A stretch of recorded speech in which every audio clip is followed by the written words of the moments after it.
messages are popping into the chat, so folks are coming on. So yeah, I want to thank everybody for taking a little time out this afternoon for another virtual webinar presentation. This is the fourth. First of all, my name is Jeff Futch. I'm the Regional Supervisor for the Department of Natural and Cultural Resources Western Office up in Asheville. And I want to welcome everybody this afternoon to the fourth in what are 5 webinars that we're doing. That's basically, we're doing that in conjunction with an exhibit we have at our office right now called Freedom, A Promise Disrupted, that looks at African-American community in North Carolina between 1862 and 1901. And again, this is our 4th program in a group of 5. The last one is March the 31st.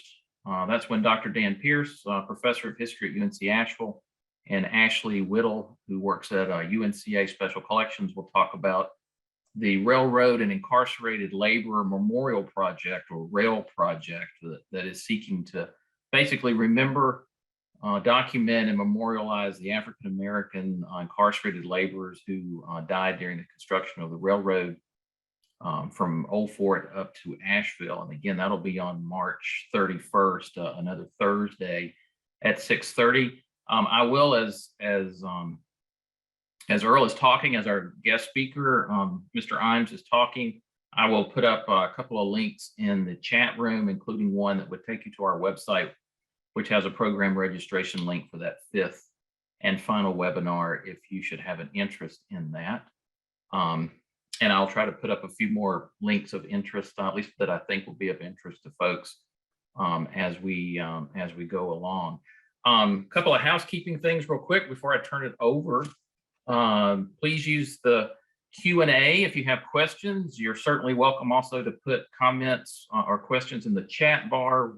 I basically will monitor those as we do the program today, and can take questions really whenever Mr. Ijames would like to do that, or certainly at the end. Again, we're scheduled to run to about 8 o'clock this evening. And the program, which we are getting ready to start, is entitled Black Republicans from the 1868 North Carolina Constitution to 1901. And today's speaker, Mr. Earl Ijames, was born here in Winston-Salem, North Carolina, attended George Washington Carver High School, and graduated from North Carolina State University in 1991. He's worked for the North Carolina State Archives and for a number of years, and then since around 2008, moved over to the North Carolina Museum of History. All of those are in the Department of Natural and Cultural Resources, where he has been curator, and I hope I still have the title right, of Agriculture and African American History at the North Carolina Museum of History there in Raleigh. And if I have my facts right, he was one of the curators, maybe lead curator, I guess we'll find out here in a minute, of the exhibit that we actually have at our office. That was in Raleigh during 2019, if I'm not mistaken. And that exhibit has made its way around the state, actually, to a few other locations, and is due to go back after it leaves Asheville. It's due to go back to Museum of the Cape Fear in Fayetteville, is my understanding, and will be on display down there for a little while. So with all of that said, I will turn it over to our speaker and let him guide us on a little journey this afternoon. So go ahead, Earl. Great. Thank you, Jeff, and thank you for joining us this evening. The only thing better, Jeff, would be if we were hanging out in Asheville together, but we'll take a rain check on it. We will, yes. Yes. Yeah, so thank you again for hosting the traveling version of Freedom, A Promise Disrupted, North Carolina 1862 through 1901. And as you mentioned, I was one of 2 curators, the other being Dr. Susanna Lee, who's a professor of history at my alma mater at North Carolina State University. And so whenever a topic like Reconstruction comes up, it's so, the depth and breadth of the subject matter is so deep that on one hand, this research reflects literally more than 20 years of research dating back to my days and tenure at the State Archives when I was one of the archivists charged with keeping the legislative biographies back then. And we have legislative biographical files located in our State Archives, which is an ongoing research and bibliography file that we archivists and other historians get to add to over time. So as I began to rediscover, I like to say, the first Black politicians that in many instances had literally been blotted from our history, as I like to say, Jim Crowed from our history.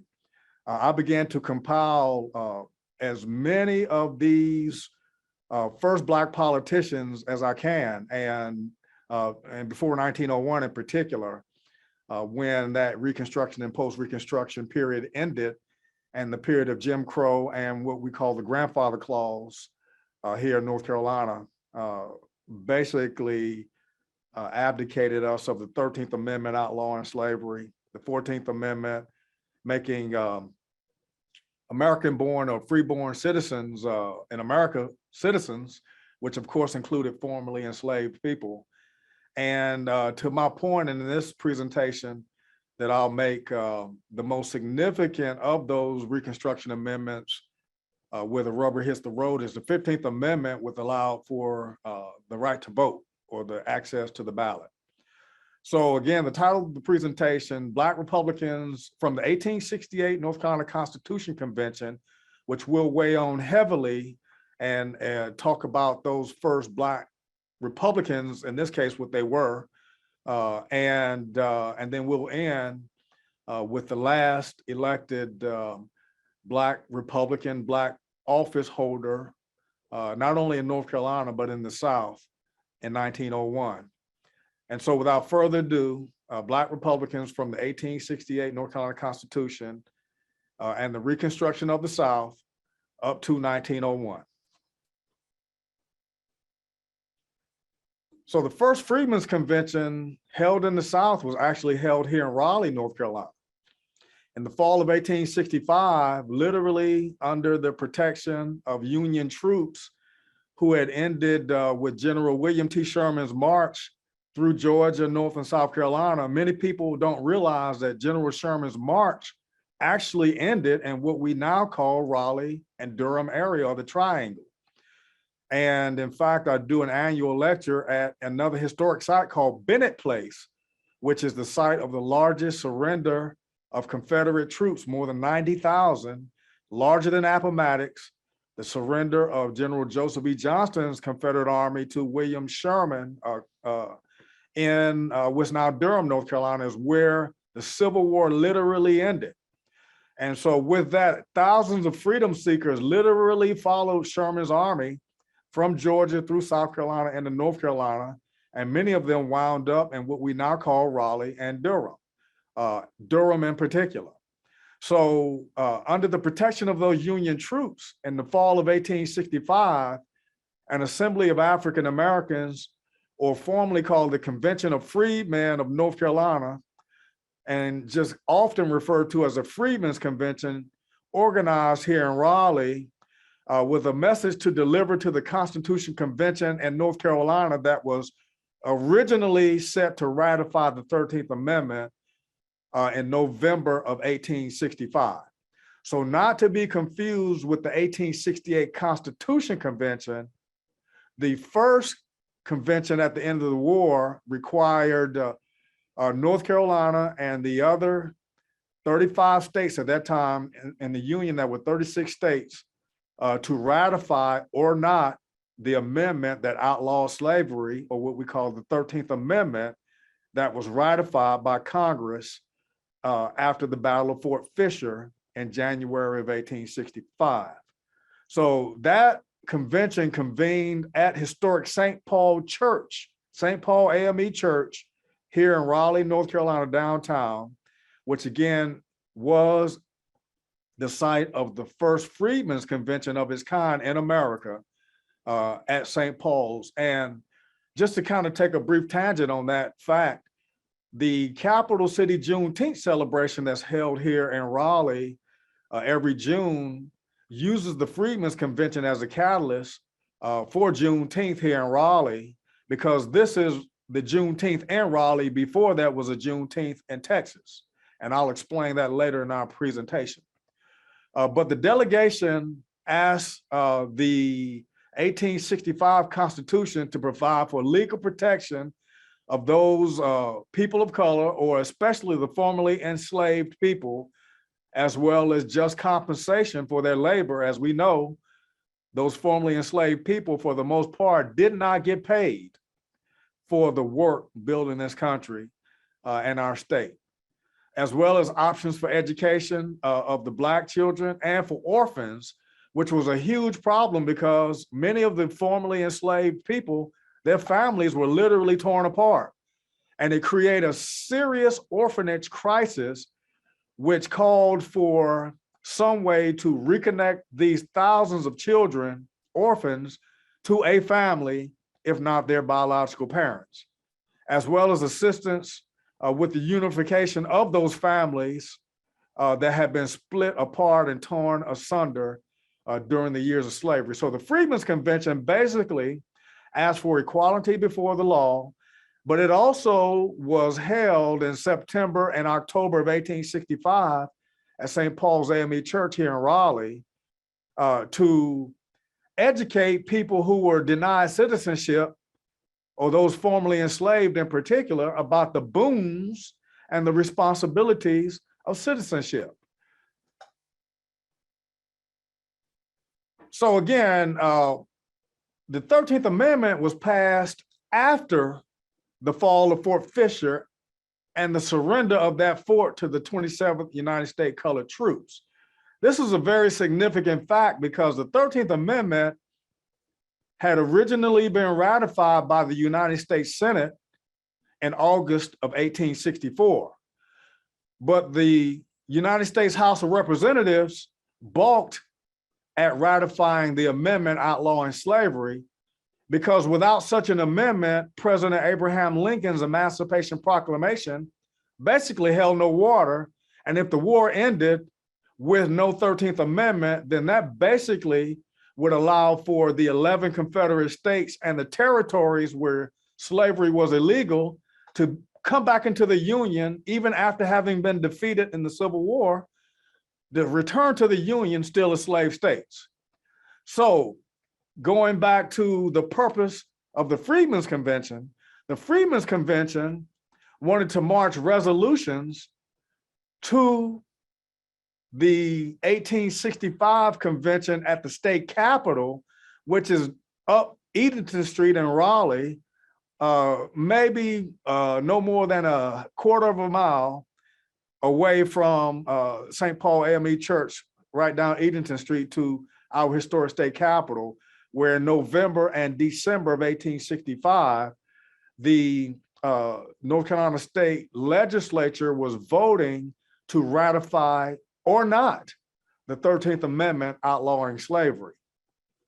Now, this is no small order, because today we know that North Carolina ratified the amendment, but if we go back to 1865, it wasn't so much of a sure deal. And that is because North Carolina was one of 11 Confederate states. And if we do the math of the 36 states in the Union at that time, 36 minus 11 leaves 25 states. We all know as constitutional scholars that we are, that it requires 3/4 of the states to ratify an amendment in order for that amendment to become law in the United States Constitution. So immediately we have a quagmire, right? So it's going to require some of those Confederate states to ratify the 13th Amendment. But just as a side note, I'll share this. I have had the privilege in my career to consult with several films and people who have produced films related to the Civil War. And one of those films was Looking for Lincoln, produced by Professor Henry Louis Gates, where I make a cameosis appearance in that film. But in that film, Gates is also explaining the same thing about the ratification of the Constitution by North Carolina in significance, because in November, December, North Carolina was occupied, as was South Carolina, as was Tennessee, Florida, and Louisiana were occupied by United States colored troops. And as I mentioned, the United States colored troops captured Fort Fisher in the largest amphibious assault in the history of the world before D-Day in World War II, which was a significant deal. So one of the things that the North Carolina legislature required as a resolution to be passed in order to vote on the passage of the 13th Amendment was requiring, quote, the removal of the colored troops from the state of North Carolina, as they are a nuisance to the white people and a danger to the, quote, colored people. And so the convention, in fact, ratified that resolution and required the removal of the United States colored troops in late 1865, leading up into 1866. And the United States War Department and the federal government accepted this and removed those United States colored troops from the state of North Carolina, where some of them actually wound up in Texas, later to become part of what we now call Juneteenth. So that's another story. So what you see on the left is the scene on the House of Representatives after the passage of the 13th Amendment on January 30th, 1865, just days after the Battle of Fort Fisher. And after North Carolina voted on this on December 6, 1865, we were the 26th state out of 36 to do so. And 2 days later, our sister state of Georgia, or I like to say our cousins out in Georgia, followed North Carolina's lead by also ratifying the 13th Amendment on December the 8th, 1865, becoming the 27th state out of the 36 states to ratify the constitutional amendment, and thereby making that amendment law. And today, it is a crime to have slavery. And the 13th Amendment reads that slavery nor involuntary servitude shall exist in the United States or any territory subject to its jurisdiction, except as a form of a punishment of a crime whereof that party would have been duly convicted. So what you see is North Carolina ratifies the 13th Amendment according to that verbiage. And then the following month, in January of 1866, the legislature reconvenes and they began to pass what are called black codes. So what you see on the upper right-hand screen is a law that basically was a black code that equated interracial relationships, whether they were married or consensual. The state legislature immediately equated that relationship to rape and a capital crime, which opened the door for massive lynchings of Black men in particular under this law. And other Southern legislatures followed that suit. So the 1865 Freedmans Convention of September 1865 and 66 was the first assembly of Black elected officials from all over the state of North Carolina. The president of the convention was a man named Bishop Hood, Bishop James Walker Hood, and the vice president of that convention was a man from Raleigh who was born in Granville County. We'll later cover both of these, a man named James Henry Harris.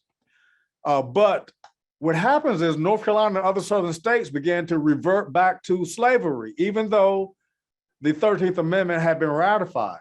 They began to pass laws called black codes that basically re-enslaved people. And Jeff, you alluded to in our opening session, the Western North Carolina Railroad having been built by convicts. Well, convict labor was a way that the state and private companies used labor that was, quote, stripped of citizenship because of having been convicted of a crime according to the 13th Amendment and placed in penitentiary or in jail. And so this allows for people to be randomly picked up on all types of laws, from everything from reckless eyeballing to loitering to the law that I just mentioned to you. But what you see on the screen is some research that I located in a Harper's Weekly of a freed man being whipped at the county courthouse here in Raleigh, the Wake County Courthouse, in December of 1866, a full year after the North Carolina ratified the 13th Amendment outlawing slavery. So in word, slavery had been outlawed, but in deed, it had not. And for those, a little bit of math history, North Carolina, or Carolina, was chartered in 1663, as I like to say, with land grants and people brought over in the Middle Passage from Africa who were turned into slaves here in America. And from 1663 until Abraham Lincoln's Emancipation Proclamation in 1863, there were 200 solid years of slavery. And then we throw on the 2 years remaining of the Civil War, 202 years. And then we can even put a question mark during the Reconstruction era that begins in 1866 and the period that we'll cover during this presentation, because the Reconstruction era in many instances has been referred to slavery by another name through Jim Crow sharecropping and tenant farming. And what you see here is an image of a postcard that was taken here in Raleigh in 1917, 50 years after the Civil War, of people who were, quote, free, descended from people who were likely formerly enslaved, but literally put out in a cotton field doing the same work. But in many instances, I call sharecroppers people who were slaves by another name, but even worse off than people who were formerly enslaved, because they did not even have the protection of a slaveholder. And at this time, in 1917, there were no Black legislators in the state of North Carolina or in any of the states in the South where 95% of the people of color lived. And there were no Black congressmen or Black senators in the United States Capitol in Washington, D.C. to help people who were formerly enslaved and help our country and state emerge from the curse and the scourge of slavery that affected everyone, white, Black, Indian, old, and young. So as a result of the passage of Black codes, the United States Congress passed Reconstruction Acts in 1867 and early 1868, which essentially pulled those Southern states back out of the Union and required them to rejoin the Union by adopting new constitutions, as well as granting voting rights at that time, which were limited to men only, because the 20th Amendment that gave the right to women to vote was not passed until 1920. So at this time in America, 1866, 67, 68, only men could vote. And in this case, the United States government, because of the Black codes that were being re-enslaving our society, the Congress adopted these Reconstruction Acts requiring these states to come back out of the Union and to ratify what would become the 15th Amendment, allowing people of color, men of color, to vote and to adopt a new constitution. Now, two things here in North Carolina as it relates to vote. Men of color, free men of color, have always lived in North Carolina, and in fact, enjoyed the right to vote until 1835, when the state took away that right to vote. And at this point, 30 years later in 1866, 67, 68, the state of North Carolina, unlike other states, is actually voting to allow those men of color to vote again in North Carolina. So this is not a new experience in North Carolina, unlike most of the other states and territories. But the other part about it was to draft a new constitution, because the constitution that we had in North Carolina and the federal constitution did not cover that at that time. And the state of North Carolina had what was called the Carolina Charter. And the last sentence of the Carolina Charter that was written in 1663 as essentially a constitution stated that people of African descent were to be enslaved forever, kind of paraphrasing that. So obviously we needed a new constitution in North Carolina, and the federal government required that. And in response, North Carolina held the Constitution Convention that we're going to talk about for the most part of our presentation, beginning in January of 1868. And at that time, the first statewide Black delegates were elected to the state of North Carolina at a Constitution Convention that convened in the historic state capitol that's across Edenton Street from the North Carolina Museum of History here at our state capitol. And so among other things, it provided for universal suffrage and eliminating the requirement for office, for land holding and voting qualifications for office holding. And so North Carolina holds this Constitution Convention at the state capitol in January 1868. Now, interestingly, at this same time, on the federal level, something of national significance is going on, and that's the impeachment of President Andrew Johnson, who was President Abraham Lincoln's vice president, who succeeded Lincoln upon Lincoln's assassination in April 1865, while those troops, those Union troops, in fact, were still here in Raleigh.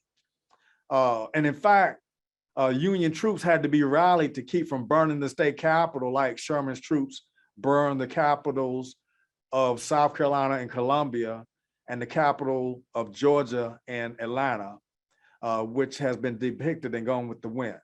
But coming back to North Carolina, our capital was spared when Lincoln was assassinated, but Andrew Johnson, who's born here in Raleigh and later moved to Tennessee, succeeds him as president. But President Johnson basically pardoned all Confederates and allowed for all former Confederates to resume office holding. And that, among other egregious offenses, according to the Republicans at that time, caused President Johnson to be impeached, who was the first president in American history to be impeached. So Johnson's impeachment proceedings are going on simultaneously with the North Carolina Constitution Convention in January 1868. But for a moment, let's talk about some of those first office holders who are also North Carolinians, but on the federal level. The first United States Senator elected in American history is a man named Hiram R. Revels, who's a free man of color, a man of mixed lineage, Croatan Indian, Black and white, born in Fayetteville and later moves out to Mississippi and becomes a fairly wealthy man. And he's elected to represent Mississippi in 1867, which at that time had a majority Black electorate, almost 2/3. And also South Carolina and Louisiana had majority Black electorates. And so this is very significant when we talk about Black office holders. And it's a lot of what explains the violence and the reactionary impulses of Reconstruction when the voting mechanisms are literally turned upside down. Now here in North Carolina, about 40% of our electorate at the end of the Civil War were African Americans and people of color. And that electorate was concentrated primarily in eastern North Carolina and the southeastern sandhills of North Carolina, and concentrated in 20 counties of majority Black, spanning again from northeastern North Carolina across down the coast to southeastern North Carolina and the coastal plain. And this is an image of Hiram Revels, again, who is a North Carolina native and Mississippi state senator. But Democrats opposed seating Revels based on the 1857 Dred Scott decision that basically said that no matter what happens, enslaved or free, African Americans are not American citizens. And so many people, especially the Democrats at that time, were operating under this premise, and that is no African Americans, no people of color were citizens, including those duly elected, like the Honorable Hiram Revels that you see. So Revels served only one term in the US Senate and then retired back to Mississippi. So North Carolina's Constitutional Convention largely paid heed to the comments from the Black community.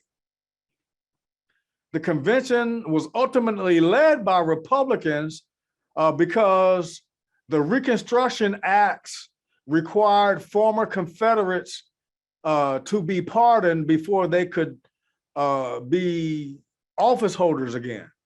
And many of the former Confederates had not received or applied for pardons by the time of the convention. So the convention delegates were severely lopsided, with about 107 of the 115 delegates being Republicans and a handful being Democrats. But the Black Republicans in particular voiced their concerns stemming again from the Freedmans Conventions. There were two of those conventions back to back at St. Paul's AME Church in 1865 September, and again in the fall of 1866. And so that convention, among other things, the 1868 convention, that is, offered for those office holders to be elected on free ballots, as well as it called, the Black Republicans called for something significant to be inserted into the new 1868 Constitution, and that is free public education for everyone between the ages of 6 and 21, which is an education mandate that exceeds the federal Constitution and directly lends itself to why North Carolina has the first historically Black college and university in the South, Shaw University, and the largest number of four-year historically Black colleges and universities of any state or territory in the Union. And so it also lends itself to why North Carolina in particular is known as an education state. And that is because the groundwork for that was set as a direct result of the plea of the Black Republican legislators for an emphasis on education, because they understood, the people formerly understood more acutely than anyone, and that is education would uplift not only those formerly enslaved, but there were many people, white people, who were not slaveholders, who didn't have access to education. And in fact, I like to cite that 97% of North Carolinians were not slaveholders, and most of those people did not have access to a free public education. So this opens the gateway for North Carolinians, white, Black, and Indian, formerly enslaved and free, to have access to free public education. And today, that mandate is still being carried in what we call the Leandro case, that actually comes out of southeastern North Carolina in a place called Hope County. that actually didn't exist at the time of the convention. So education was a platform that was championed, especially by those formerly enslaved Republicans. It was viewed as a foundation for freedom. As a result, North Carolina's Constitution has a stronger endorsement, as I mentioned, for universal education than the federal Constitution. So what happens is immediately, though, the Democrats in the legislature began to seize and to begin to wordsmith every single resolution that the Republicans put forth to advance freedom for everyone. Again, slavery, the outlawing of slavery and the advancement of citizenship was obviously for those people formerly enslaved, 4.5 million people in America, and about 335,000 formerly enslaved people out of 1 million in North Carolina. But slavery adversely affected and afflicted the entire society and caused people to create racism and to treat human beings as three-fourths.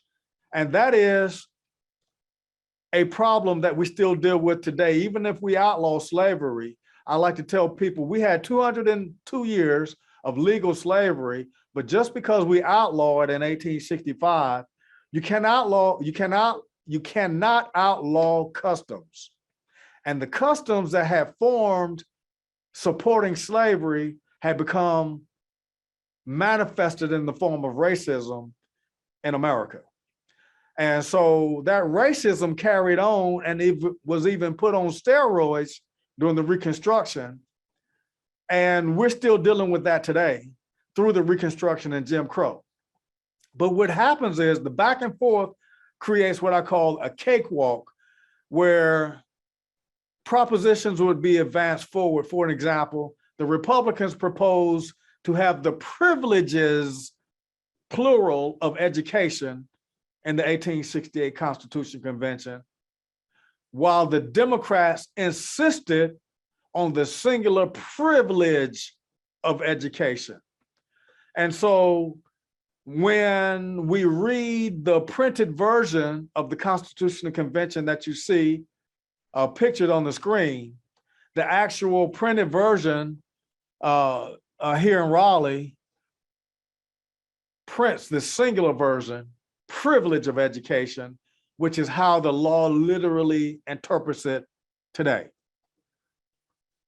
But also another phenomenon begins to happen during the early Reconstruction.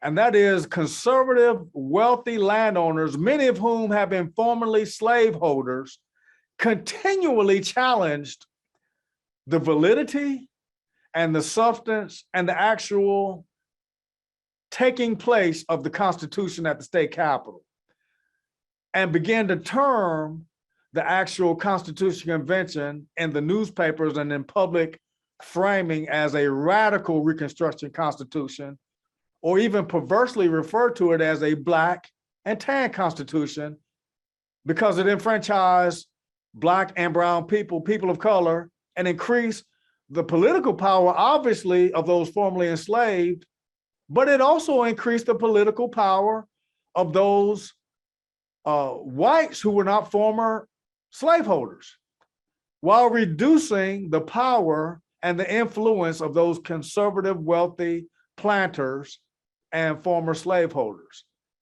So what happens at this time is the Democratic Party begins to introduce racialized politics, as we call them today, into our political discourse, kind of throwing in a wet rag on top of the convention, where it's constantly hanging over racializing the convention into a black-white thing instead of something advancing us beyond slavery and racism. We here in North Carolina and in the country had the opportunity to get over slavery and over the scourge of racism and the slavery that had been produced for the first 70 years of American history and for the first 200 years of North Carolina and South Carolina history. We had the opportunity to get beyond that, but instead our state doubled down on racism and doubled down on a new form of slavery in many instances, the form of Jim Crow segregation, which I'll talk about later, the Black Codes, tenant farming, sharecropping, convict labor. So much so that by the time the 1868 November elections came around, the Democratic National Convention theme or the platform of the National Democrats was, quote, "This is a white man's country, let white men rule," end quote. So many former Confederate leaders I mentioned had not been pardoned by the president and were not eligible to serve as delegates in the C-Day Constitution Convention. But also something begins to happen, as I say, they racialize, the Democrats began to racialize the racial identity of people in the public forum. And so over the course of my career, I've been asked many times, well, Earl Ijames, just how many Black Republicans were there in that first 1868 Constitution Convention at this historic state capitol in January 1868? That's a great question. And so what we're going to do is endeavor to answer that question. But the numbers vary from 13 to 15 Black Republicans, depending on racial identity. So you have to remember, this is the first time in American history that people of color, especially formerly enslaved people, could actually identify themselves as Black or colored, and as later, as we know in our history, Afro-American, mulatto, colored, Black, Negro, so forth and so on. That choice had not been the choice of Black people before this time. So the Black Republican caucus, it varied, but probably the elder statesman was a man named Henry Cherry, who was a carpenter in Tarboro, North Carolina, and he was elected from Edgecombe County, which is kind of the heart or the middle of those Black counties, or those Black concentrated majority Black counties in eastern North Carolina. And so Henry Cherry carried a lot of weight.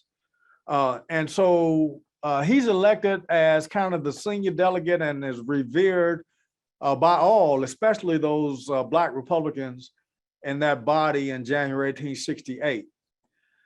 By 1870, Henry Cherry owned about $1,200 in real estate and personal property. His two daughters were rumored to be among the most beautiful women of that day. One married a future congressman from Oxford, North Carolina, named Henry Plummer Cheatham. And Cheatham was elected as congressman in 1894.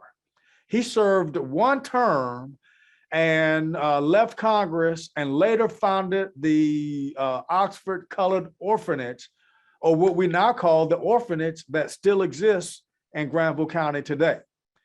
The other daughter married a man named Congressman George Henry White, who was a lawyer, state senator, United States solicitor, and the last Black congressman to serve from the Reconstruction era.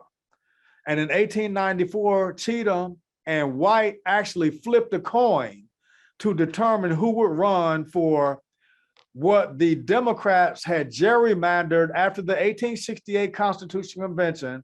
The Democrats in the legislature immediately went to work to gerrymander as many of the 40% Black electorate in North Carolina into one single congressional district that was called the second district, or commonly called the Black Second, again, with Edgecombe County being the center of it. So Cheatham, Henry Plummer Cheatham, was the third Black congressman elected to that seat in 1894, served one session, and then in 1896, his brother-in-law was elected to that seat. But in 1894, before the elections in November, the two literally had a sip of whiskey and flipped a coin.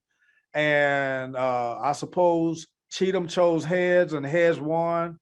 And he was was selected as the Republican nominee for that seat. And at that time, the Republican was generally a shoo-in for that seat, although I'll tell you an interesting story that will be part of our exhibit, will be part of this presentation at the end. But the actual first seat, a congressional seat of the Black 2nd District, elected a Democrat named Buck Kitchen. And Kitchen was a former Confederate officer who was a Democrat who was able to split the Republican ticket and be elected on that 1870 ticket. And he was from Halifax County. So interestingly, Buck Kitchen, a white Democrat, actually serves as the first elected congressman in the majority Black congressional 2nd District because of infighting of the Republicans at that time over the nominee. So by 1894, the nominee process had become more smooth within the Republican caucus. And as a result, Cheatham ran and successfully was nominated and won that seat in 94, and White in 96, and again in 98. Who you see on the screen now is a man named Congressman John Adams Hyman, who was born in 1840, enslaved in Warren County. Again, and Warren is just northwest of Edgecombe County, located on the Virginia border where present-day Interstate 85 is. Now, if you can imagine, if you know your North Carolina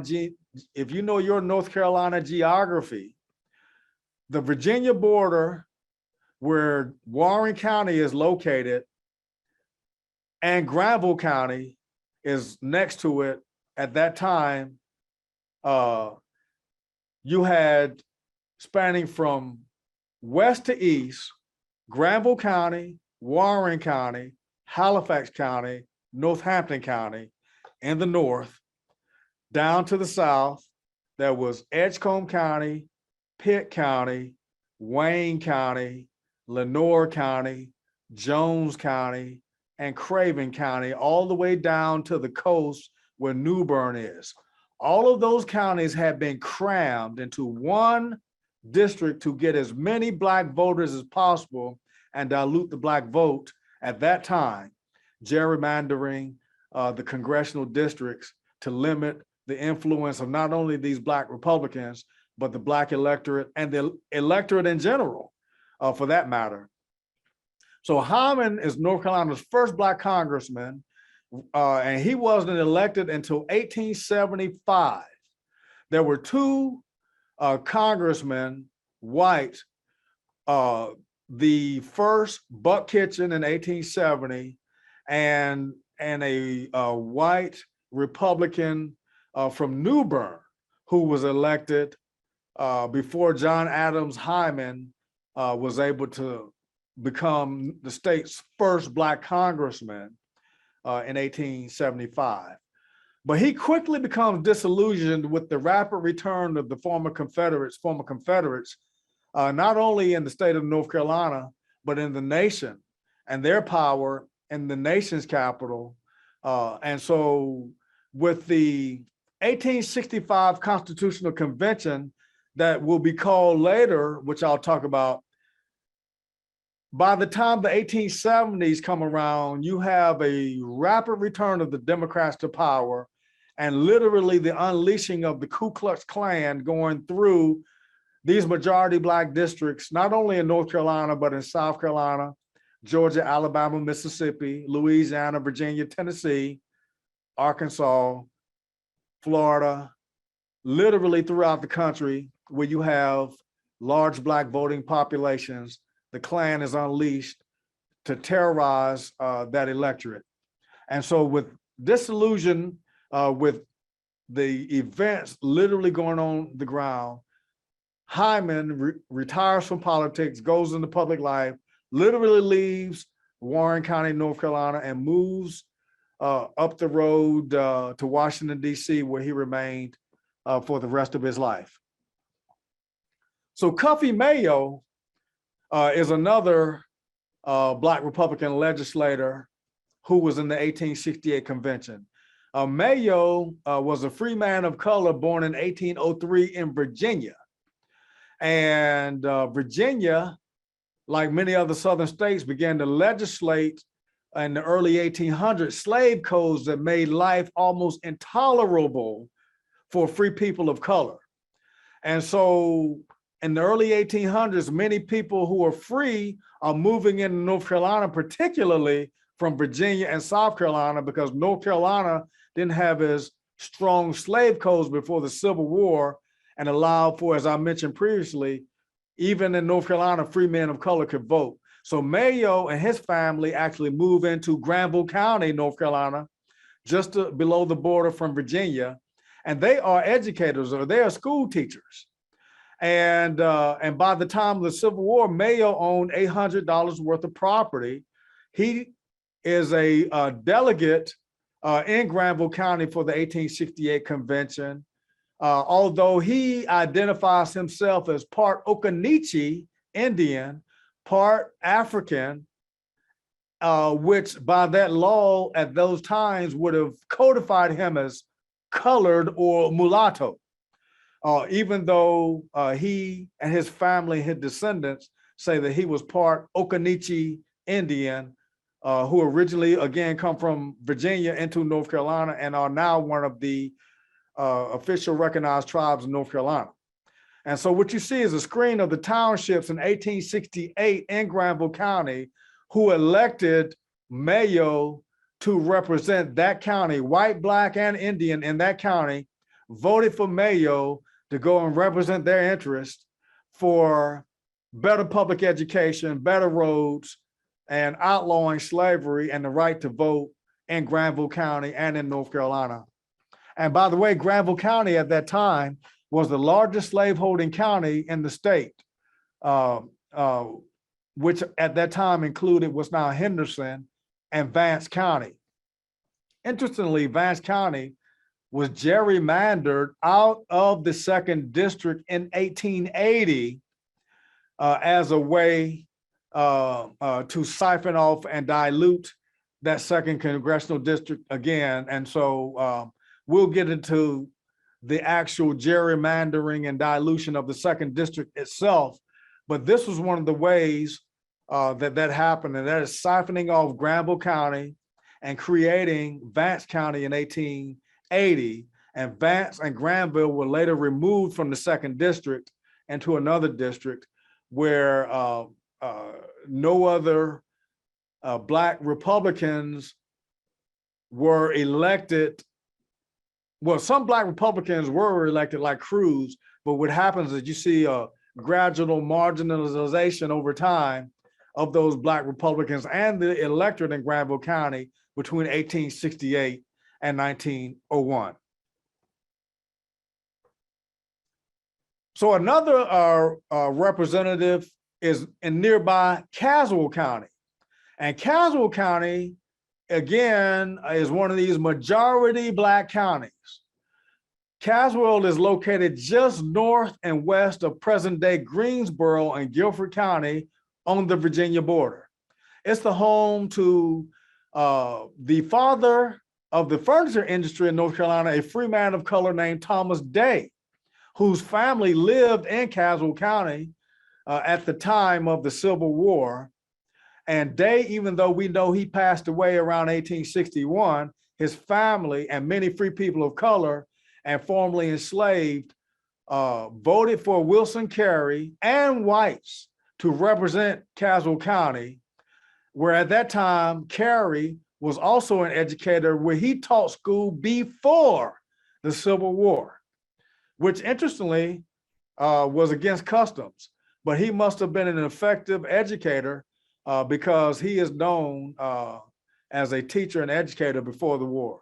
But during the 1868 convention, Carey rebuked efforts by many of the white Democrats to attract immigrants, white immigrants in particular, to North Carolina to immigrate to especially the Black counties to offset these large majority Black districts.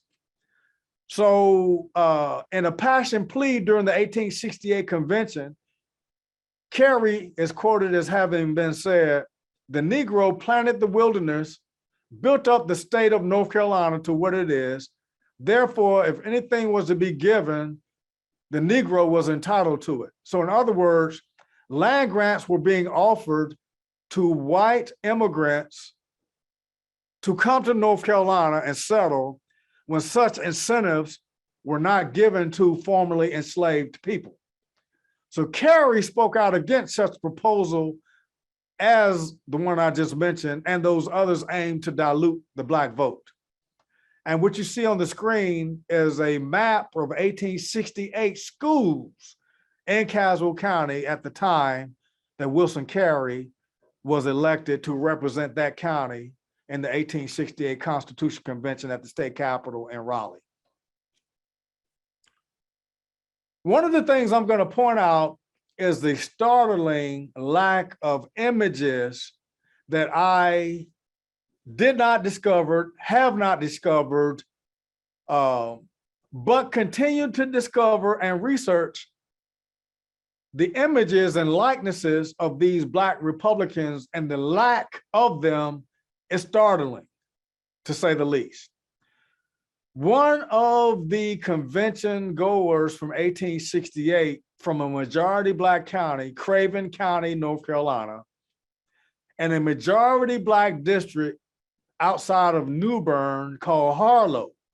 Harlow is one of the oldest Black communities in America.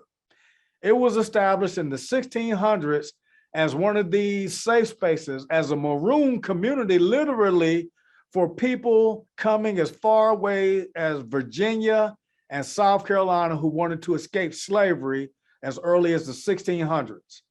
This maroon community existed through the 1600s, 1700s. By the time of the Revolutionary War, an all-Black company of volunteers was raised by a patriot of color named Isaac Carter, and went off to fight for the independence of America from Craven County, from Harlow. And in George Washington's tour of the South in the 1790s, he actually stops in Harlow and in New Bern to thank these Black veterans for their service to the country and to help establish our country as a free place. So Clinton Pearson represented Harlow. He was elected from Harlow and Craven County to the 1868 Constitution Convention. And I find it startling, in fact, unbelievable, that there are no known images of C.D. Pearson. So as a hearty substitute, what you see on the screen is the Piney Grove AME Zion Church, an engraving of that church in Havelock that it is in Harlow, that if you know much about the Reconstruction that we're talking about, the political dispossession is not only stopped at voting, but many of these Black communities were not allowed by the Democratic controlled legislature to incorporate as free and independent cities and towns, like Harlow. So Harlow, unfortunately, many of the residents lost land through chicanery and raids by the Klan and other Jim Crow related discrimination of land taking in Black communities. So Harlow, even though it still exists now, is just a slither of what it once was, and has now been superseded and in fact overlapped by a new town in North Carolina that's called Havelock, North Carolina. And even on top of that, the federal government looped on top of Harlow a military community called Cherry Point Marine Air Station. And these two entities are now over top of what's now Harlow and in place of the area that once elected one of the first Black Republicans, Clinton D. Pearson. Now, and I'll give a plea out. If y'all know me, I always like to give out a homework assignment. If there's anybody out there in cyber world, whether you're a descendant of Pearson or know about any of these Black Republicans or early Black office holders. They were not all Republicans. The overwhelming majority were, though. But Pearson or any of the likenesses, please contact me and I'll stop what I'm doing and I'll come and see you. So as I mentioned, Piney Grove AME Zion Church was established in 1865 by free people of color who lived in Harlow and some formerly enslaved people who settled there. The group was apparently inspired by a missionary named James Walker Hood, who came south to start the AME Zion churches. So whenever you go around North Carolina and you see these AME Zion churches, they are likely started as a direct result of many of these Black Republicans who were led by Bishop James Walker Hood. You remember his name. He was the president of that Freedmans Convention of September 1865, the first of its kind held at historic St. Paul AME Church here in Raleigh, North Carolina. So, and as I mentioned, he served as a delegate to the Constitution Convention. That is Bishop James Walker Hood of Representative Craven County also. So John Hendrick Williamson was another man who was elected from nearby Franklin County, North Carolina, just north of Raleigh. Franklin County had a very large Black electorate and many people who were American Indian in that county, and a lot of white Republicans who voted for John Hendrick Williamson, who was a newspaper publisher. He published the Gazette and the Banner, which were Reconstruction era newspapers, and he was also instrumental in organizing the first Black fair in world history. I'll say that again. In 1879, John Hendrick Williamson was instrumental as part of the North Carolina Industrial Association to start the first Black fair in American history that was held here in Raleigh in 1879. And what you see is an image that was engraved in Germany. That's how popular the fair was. People literally came from around the country and the world to what was termed the 1879 Colored Industrial Fair that was headed up by this Black Republican, John Hendrick Williamson, who was one of the first Black office holders in North Carolina. But I find it remarkable, absolutely insidious, that we have no known images of John Hendrick Williamson. So I give a plea out there in cyber world. If there's anyone out there who has a tintype, daguerreotype, carte de visite, and engraving, sketching, or even a drawing or family member pen and ink charcoal drawing or likeness of John Hendrick Williamson, please contact me and we'll have the contact information at the end of the program, because I'll get on my horse and come and see you. But you see that a good time was had by all at an integrated crowd supporting this Black fair. The previously mentioned James Walker Hood was born free in Pennsylvania, though he was once captured by slave traders in a free state and brought to a slave state where he was sold. Many people have seen 12 Years a Slave and how the gentleman who was kidnapped was taken to Louisiana and enslaved for 12 years until he could get out of that purgatory. Well, the same exact thing happened to Bishop James Walker Hood.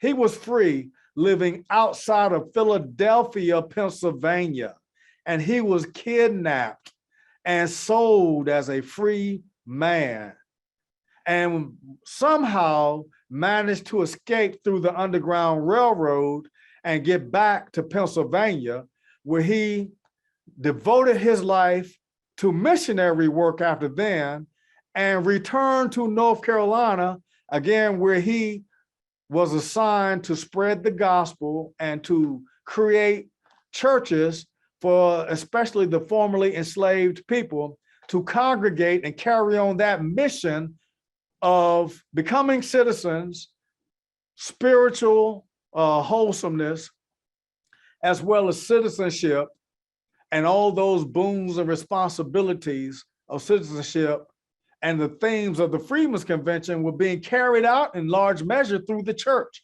We all know that the African American church was and has been the center of Black politics, Black economics in many instances, and Black society. And so this starts really in earnest after the war, and the AME Zion Church is an anchor for that. So here in North Carolina, Hood served Black congregations in New Bern, Beaufort, North Carolina, not Beaufort County, but Carteret County in Beaufort, Fayetteville and Cumberland County, where that is Bishop Hood is actually buried in Fayetteville and started a church there in Fayetteville as well. And as I mentioned, Hood chaired the first Freedmen's Convention in the South, the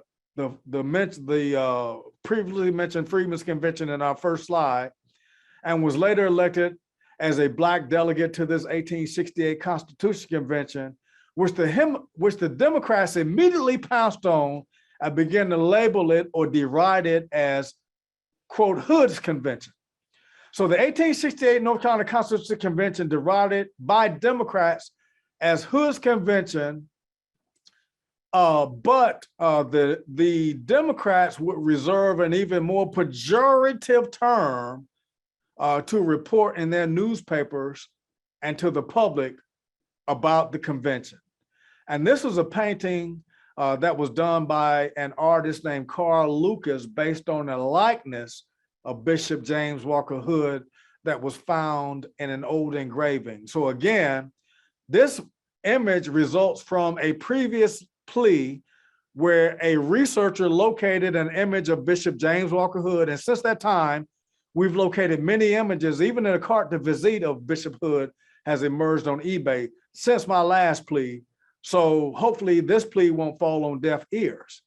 But Carlton Lucas graciously brought Bishop Hood to life with this color, beautiful rendition, oil painting of Representative James Walker Hood.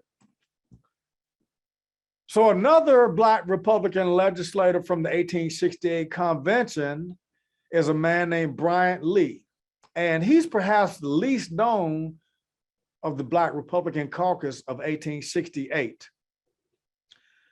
Lee got as many votes as a man who I'm going to talk about later, a free man of color and a Civil War hero of Juneteenth named Parker David Robbins. But Bryant Lee, unlike Parker David Robbins, was never elected to the General Assembly of Congress. Now, what you see on the screen here is a picture of the most photographed image in Bertie County, where Lee was elected in 1868 to represent the majority Black county of Bertie. Even to this day, Bertie County is majority Black. But believe it or not, there are no known images of Bryant Lee. Hard to believe. I pulled my hair out over this stuff, guys. But I'll say, I know that there's got to be someone out there. There has to have been some images, some likenesses, some newspapers, some book, some church program, something that has a likeness of Bryant Lee. But in lieu of that, we're going to show the beautiful Hope Plantation from Bertie County, which is a state historic site built by Governor David Stone, where I would encourage anyone to go and see and enjoy, and have the opportunity, if you go, please do visit the grounds and tune into their programming. Yours truly also has an opportunity to work with them and expounding on programming to include everyone. Parker David Robbins, one of my favorite people in all history. He was born free issue. Has anyone ever heard of that term, free issue? Great, I knew you haven't. I'm going to bring out a lot of my old-timey terminology out on you this evening. Free issue is an old-timey term meaning that neither Parker David Robbins, his mother or father, were ever enslaved. In fact, Parker Robbins's grandfather was a patriot of color or a Black Revolutionary War patriot like those ones in Isaac Carter that George Washington visited. So here's someone who's a second generation service member defending the freedom of America for all people. He was born part Chowanoke Indian. For those who don't know, the Chowanoke Indians were the original people in what's now Edenton, North Carolina. But when they were dispossessed of that land, many of those people left and went underground into the swamps of the Great Dismal Swamp in particular. And Gates County is where most of the Chowanoke Indians went. So Parker David Robbins was born in 1834. And according to our records, he was one of only about 20 or so remaining Chowanoke and Chowanoke mixed people.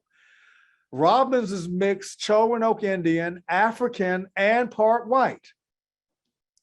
What you see is an image of him in his famous Civil War uniform as part of the 2nd United States Colored Cavalry, which was among the first Union regiments to capture Richmond, Virginia on April 4th of 1865.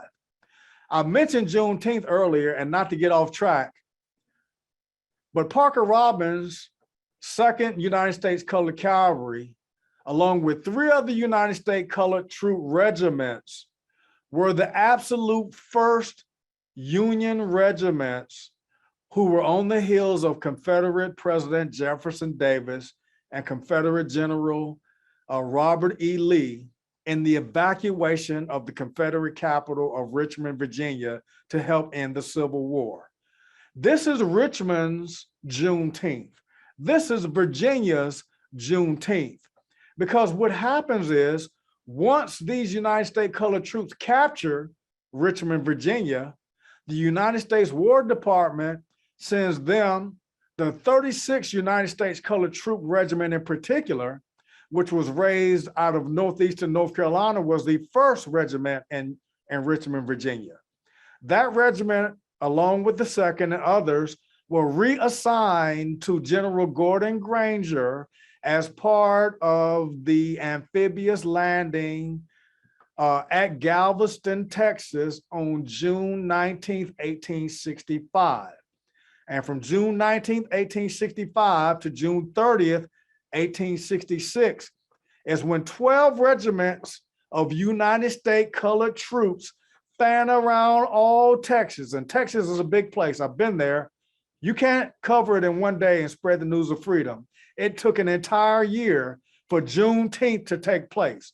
And Robbins and many United States Colored Troops from North Carolina, Virginia, and other states throughout the South had been reassigned from June of 1865 to June of 1866 to effect Juneteenth out in Texas, where folks still thought the Civil War was going on. So Robbins represented, again, the majority Black county of Bertie County after the war. He had lots of military capital, political capital. And he was also a free man of color who was an inventor. He grew up in Bertie County, as I mentioned. The 1850 census lists Robbins as a mechanic. And he actually has 2 patents, one for mechanizing steam sawmills and calibrating the tensioners that are on the sawmill that turn the blade and cut the timber up as it goes through the sawmill. You can thank Parker Robbins for creating tensioners that allow the belts to stay on those sawmills and keep from jumping off and have to shut down the sawmill. And so Robbins also, after his invention, began to patent it, but he also began to take up, to use an old-timey word, with a white woman, and basically left town, left Bertie County, and relocated to Duplin County, North Carolina, where he operated a modern sawmill. Duplin County is located just north of Wilmington.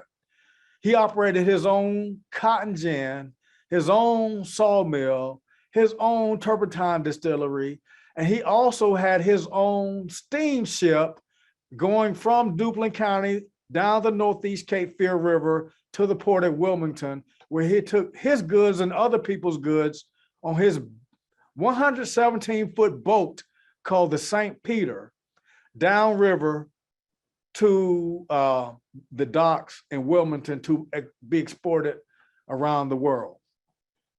About 10 years ago, I had the opportunity to work with some of the descendants of Parker D. Robbins, where we located his crumbling home on Highway 903 in Magnolia, North Carolina, in Duplin County.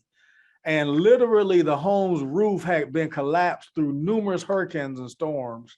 And so I was able to get under in that home, pull out a shoebox, open that shoebox, and in the 1887 agricultural report that this farmer loved reading, that belonged to Parker D. Robbins, who's another farmer, was this tintype that you see on the screen. And it said on the back of the tintype, P.D. Robbins, Magnolia, NC. Boy, that gave me the warm fuzzies. And now this actual artifact is a part of the collection here at the museum. As I mentioned, in 1865, at the end of the war, there was 36 states in the Union, including North Carolina, South Carolina, and the other former Confederate states. But there was one county in North Carolina that elected more Black Republican delegates than any other county in the state of North Carolina, and that's Halifax County. Halifax County, North Carolina, for all intents and purposes, is the birthplace of freedom in America. It's the birthplace of freedom in many respects, and the people after the war, white, Black, and Indian, came out in full force and elected 3 Black Republican legislators. 2 of the 3 delegates from Halifax County to the 1868 convention was a man named Henry Epps, born in 1830, died in 1917, and he was born enslaved in Halifax Carpenter. He was in Halifax County. He was a carpenter, a skilled craftsman, we like to say. And after serving in the convention, Epps also became an ordained minister and subsequently was elected to 6 terms as a state senator in Halifax County, North Carolina. Before the Civil War, Halifax County had the largest population of free people of color. That population included American Indians, as well as people who were called free Black or free mulatto. So many of these people came out in earnest and elected Senator Epps, not only, or in this case, the convention, Delegate Epps, but later he was elected to the August Senate of North Carolina, 6 terms. And he was also a delegate to the Republican National Convention of 1872. So W.T.J. Hayes also represented Halifax County 1868 convention. Like Epps, Hayes also was literate while enslaved. I point this out because North Carolina passed a law in 1830 that forbade people enslaved from reading or writing, save the use of figures in the marketplace. This is 1830. Why in the world would the state of North Carolina need such a law if there were not formerly enslaved people already reading and writing? Good question.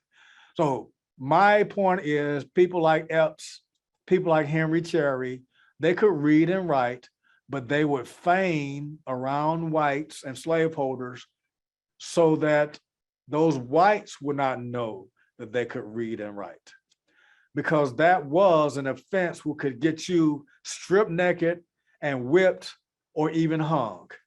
So like Epps, Hayes was also literate while he was still enslaved. So after the 1868 convention, Hayes served one term in the legislature, but he has a famous quote from the from his one session in 1868, where he says, in his one session, I'm sorry, in the legislature, after the defeat of an Equal Facilities Bill for Education, W.T.J. Hayes proposed flying the flag of 36 stars that you see on the screen at half-mast, which would signal the death of all weak-kneed Republicans, because what was happening over the course of the 1870s is that many of the whites who were sympathetic to equality for formerly enslaved and equality of everyone, they were also being lynched, and they were also being marginalized, and they were also being run out of the state. So many of the white Republicans were beginning to retreat out of the party and leave the state. And this caused a reticence for Republicans along the line to stand up to the increasingly trenchant and the increasingly radical Democratic agenda to disenfranchise people of color and revert North Carolina and the United States, and I mean the whole population, Black, white, and Indian, back to slavery. It's important to know that slavery obviously afflicted Black people, but there are many writings about how slavery warped the thinking and the mind of whites into thinking of Black people as inferior and other things as 3/4 humans. And so these types of thinking and intellect was beginning to come to the fore as respectable Republicans were leaving the party and not standing up. And so W.T.J. Hayes actually proposed flying the flag over the state capitol at half-mast to signal the death of all weak-kneed Republicans. But again, here is one of the first Black politicians in North Carolina history, in American history, and there are no known images. No known images. So in lieu of W.T.J. Hayes, there are a 36 flag star emblem.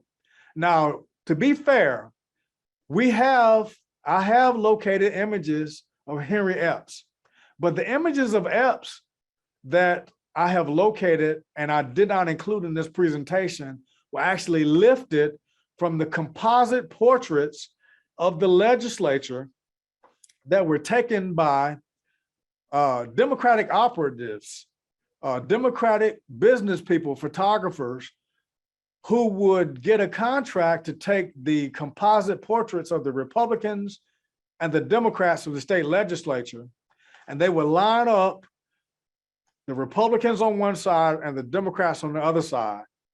And the Democrats would all be lightened up so you can easily see them, and you can easily crop their images out, and you can easily see their names in the composite portraits.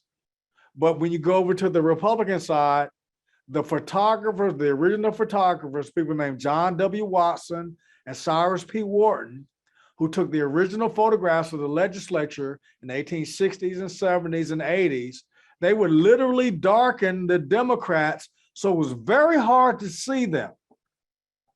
And if you could make them out and lift them, they are very grainy and abstract.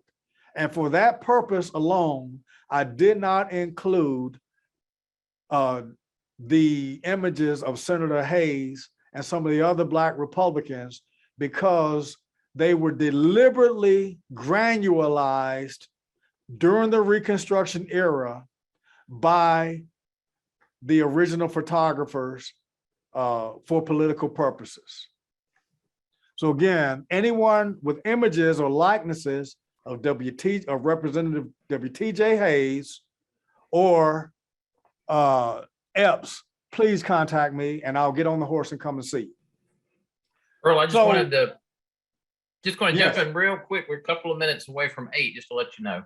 Okay, great, thank you. So in rounding up, Jim Harris, as I mentioned, was born free in Granville County. Born for the war, Harris owned and operated a tailor shop and a holster shop in Fayetteville.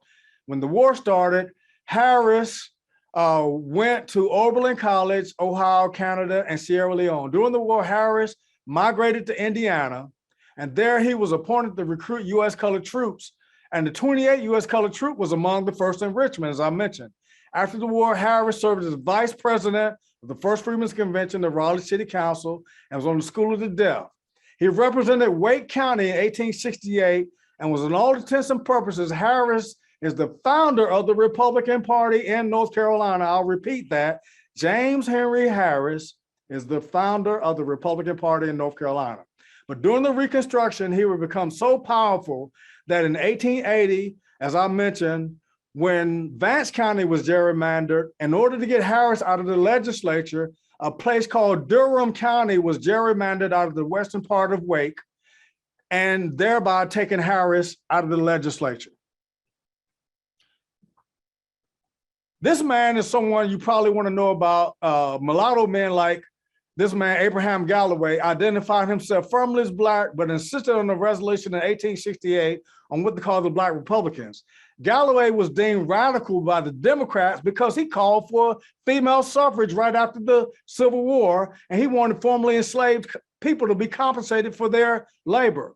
So he was considered radical. He was elected to a single term in the Senate, representing the state's largest city, Wilmington, and New Hanover County, before Pender County was gerrymandered in 1875 out of New Hanover.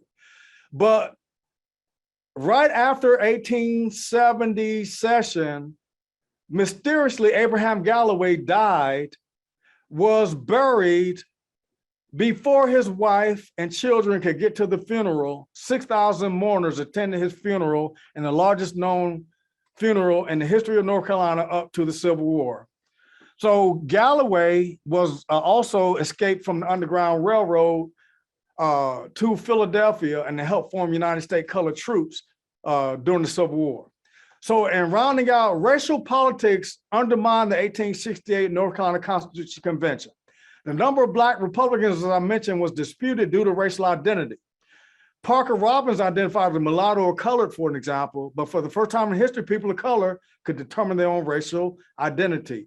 Defining of race was an outcome of Reconstruction.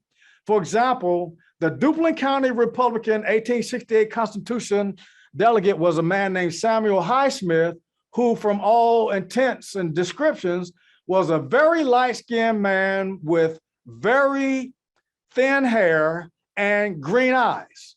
And the state's largest newspaper, called the North Carolinian, that you see was reporting during the impeachment of Andrew Johnson on what they termed, and you can see in the top right-hand corner, not to repeat the pejorative term, but on the top right-hand corner, you can see the North Carolina Convention being derided as the End Convention. And so what happens after this confrontation, the chairman of the 1868 convention is a white Republican named Albion Touré out of Greensboro. He was one of General Sherman's lieutenants, and he also helped to found Bennett College. What happens is Touré sanctioned the newspaper, kicks them out as a direct result for this pejorative term and publishing this and offending the members of that assembly. So after wrestling political control from the Republican Party through threats of violent acts such as the Klans I mentioned, the 1870s conservatives called another national convention in 1875, which essentially reversed 30 of the mandates from the 1868 convention and set in place public segregation in 1875 in public spaces, and on law prohibited marriages and made it a crime for white and Black people to come together as equal. And in the words of Dr. Martin Luther King, there you have it. By the 20th century, we're having to undo these things. So for years at the wars, we had brief periods where African Americans, Americans, and white people did enjoy short-lived freedoms that approached equality. But sadly, following increased instances of violent intimidation, which culminated in the 1898 coup in Wilmington, which took over the states and the countries and the world's largest Black daily newspaper that you see in the background, the Wilmington Daily Journal, ran the duly elected Black and white Republican City Council out of business in Wilmington in the only coup d'etat in American history.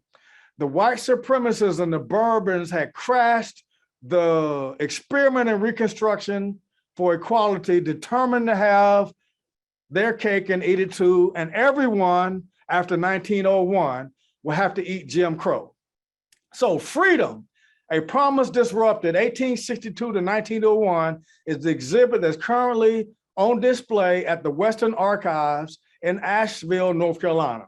And as part of that exhibit, we had on here in North Carolina and Museum of History in Raleigh in 2019, we actually had the opportunity to get the only known material artifact culture to the country's and the state's last Black Republican congressman and legislator from the Reconstruction era, Congressman George Henry White, who you see pictured on the screen. His descendants offered his Oddfellow ceremonial sword that is now in the African American Museum in Washington, D.C. And again, this artifact is only known material related to the last Black congressman from the Reconstruction era. And again, I give a plea out to those who have any artifacts, documents, photographs, stories about these prominent American heroes, please contact me and I will come and see you at my earliest convenience.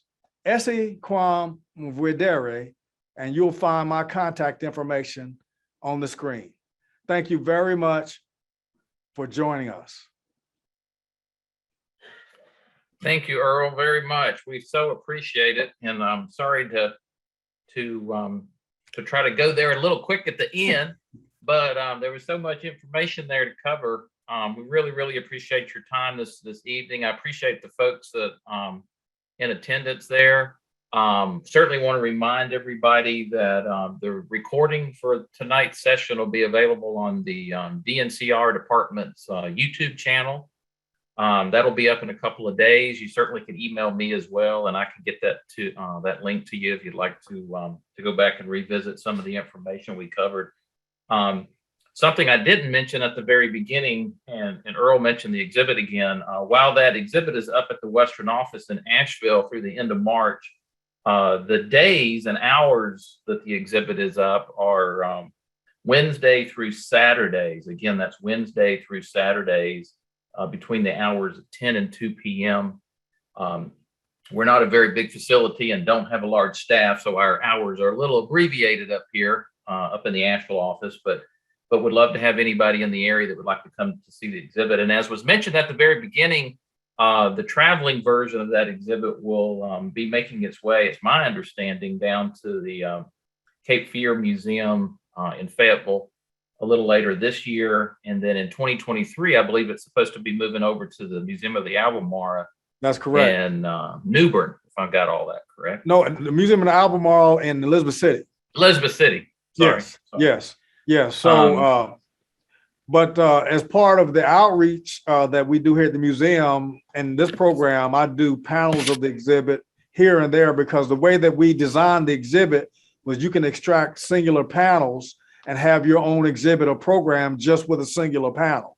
So in your instance, as you mentioned, your facility is not as large as the one we have here in Raleigh, so you were not able to put all of the panels up, but the panels that you do have up are able to tell the individual stories of those Reconstruction. And that's explicit the way we designed it, because we do know when we travel that all the spaces are not equal.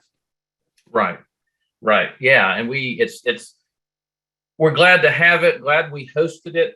We had talked about it for a while. We actually have, if you come to our facility, just one more quick word about that. If you do come, we do have some cases and we're able to augment, add to, accentuate the exhibit with some artifacts from our area, from Vance's birthplace, Smith McDowell Yeah. House Museum, Mountain Gateway Museum in Old Fort, and the Swananoa Museum in Black Mountain all contributed artifacts, many of which were handled by enslaved individuals at their respective locations. So I think it's a pretty powerful, not just the panels and the music that comes with it, but also having those artifacts to look at, I think makes it a very powerful exhibit. So, And Jeff, Jeff, thank you for doing that too, because what you're doing is exactly to kind of the modus operandi that we had in mind, knowing that it would travel without artifacts.